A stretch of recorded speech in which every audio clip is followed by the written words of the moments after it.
قربانی جذبے کی قربانی ہے.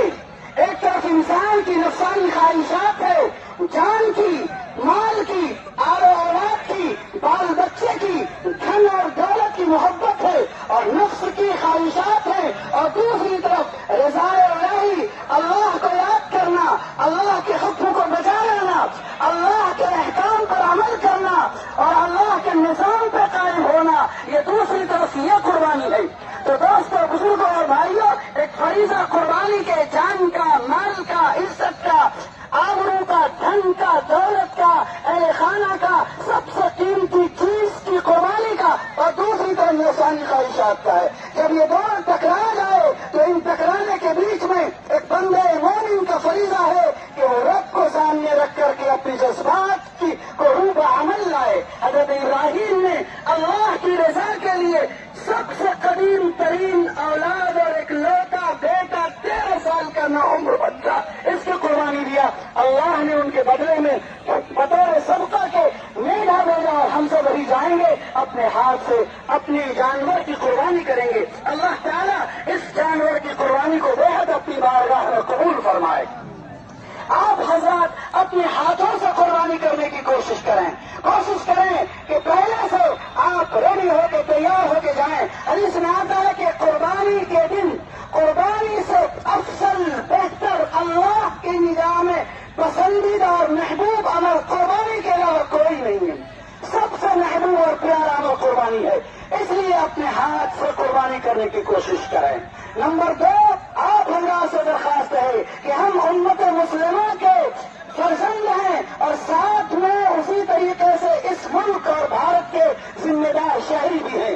تو ہم شریعت پر بھی عمل کریں گے اور ملکی ماحول اور ملکی حالات اور یہاں کے آئین اور دستور کو بھی سامنے میں رکھ کر کے ہمارے کسی عمل سے کسی بھائی کو تکلیف نہ پہنچے، گندگی کو ہم نہ پھیلائیں، آلائشوں کو دفن کریں اور راہ چلتے مسافروں کو دشوار نہ ہونے دیں. ہماری کسی عمل سے ہمارے کسی بھائی کو تکلیف نہ پہنچنے پائے. تیسری بات، نوجوانوں سے درخواست ہے کہ آپ قربانی کے اس عمل کو، اس تقرب الہی کے ذریعے کو سوشل میڈیا پہ نہ ڈالیں. واٹس ایپ اور فیس بک میں فوٹو لے کر کے سیلفی یا اور دوسروں کے سامنے میں نہ پھینکیں، حالات کو سامنے رکھیں. اور تیسری بات، غزہ کے مسلمان بھائیوں کے بارے میں آپ دعا کریں، ماں اور بچوں اور بہنوں اور بیٹیوں کے بارے میں آپ دعا کریں. ہم سب آج یہاں عید میں ہیں اور دھوپ، چلچلاتی دھوپ میں ہے، سخت گرمی لگ رہی ہے اور آپ کو پسینے آ رہے ہیں. یاد کریے، غزہ کے مسلمان بھائی نے کل عید کی نماز ادا کری.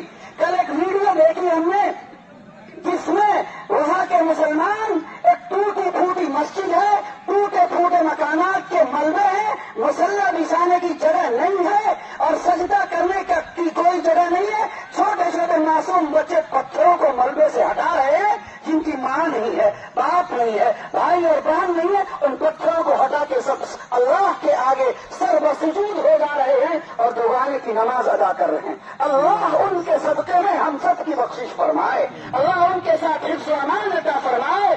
ظالم اور پاپی اور باغی اور طاغی اور خاطی اور مجرم یہودی ریاست کو اللہ سبق عطا فرمائے. مسلمان اور کمزور امت مسلمہ کی طرف سے انتقام کی اللہ تعالی ہم سب دعا کرتے ہیں کہ ان کی طرف سے منتقم بن جائے.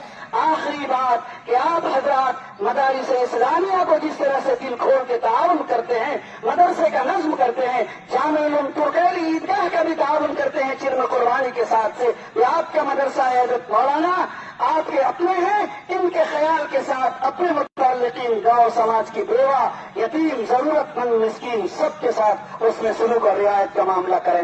اللہ مجھے بھی، آپ کو بھی، ہم سب کو کہنے سننے سے زیادہ عمل کی توفیق نصیب فرمائے. آپ حضرات کو میری طرف سے ڈھیروں ساری عید قربا کی مبارکبادی. اللہ آپ حضرات کے ایک ایک پسینے کے بوند کو، قطرے کو اپنی بارگاہ میں شرف قبولیت عطا فرمائے.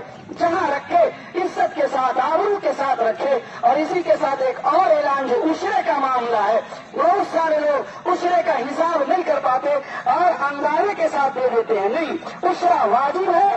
20 کلو گیہوں میں 1 کلو گیہوں ہے تو اسی طریقے سے 20 کلو مکئی میں 1 کلو مکئی ہے. آپ ناپ کر کے، تول کر کے، کادا کر کے حساب کتاب کر کے آپ باضابطہ اپنے متعلق مدرسے کو جامع علوم کے ساتھ اپنے گاؤں اور سماج اور علاقے کے مدرسوں کو اسی لحاظ سے بانٹیں۔ ابھی رمضان میں ایک صاحب کے میرے پاس فون آیا، ارریہ ضلع کے ہیں، انہوں نے بتایا کہ اتنی